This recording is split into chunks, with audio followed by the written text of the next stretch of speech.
Boy, papapasok pala ng truck sa Kampinpin, ano? Ang lakas ng truck na. Hindi pa nagme-minor. Kaya pala na naghinip ako, nagdadrive daw ako. So guys, may malaking problema ako guys. Kailangan ko ng tulong yata dito. Gusto nyo makita yung problema ko? Hindi ako makatulog, may nakapasok na truck.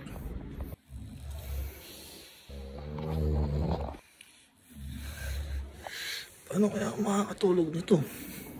Patulong ako sa kanila. Boy, papapasok pala ng truck sa Kampinpin, ano? Oo. Papapasok ng truck. So makita? Tara dito.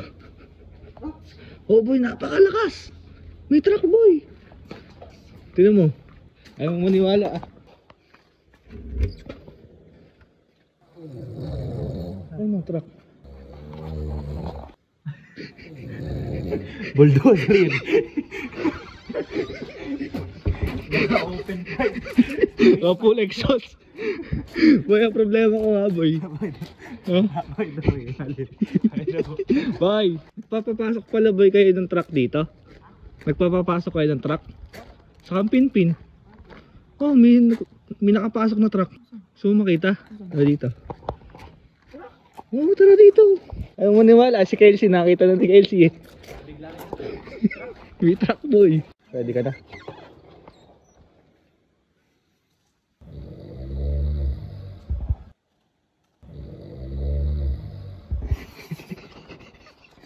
Ang lakas ng truck na. Hindi pa nagme-minor.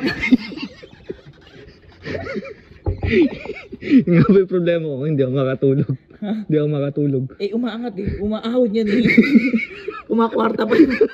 Buebelo.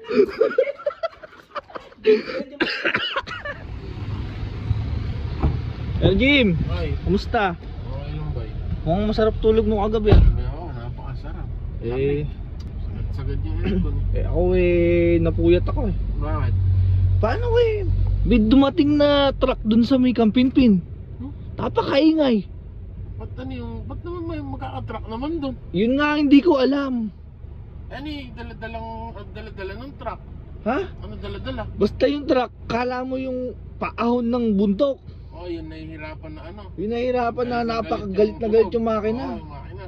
Kaya ako hindi nakatulog. Kaya sir, bahala ka muna mag-drive ah. Oo, sige, bahala. I-idlip lang ako. Ako'y puyat na puyat sa truck. Puyat na puyat sa truck.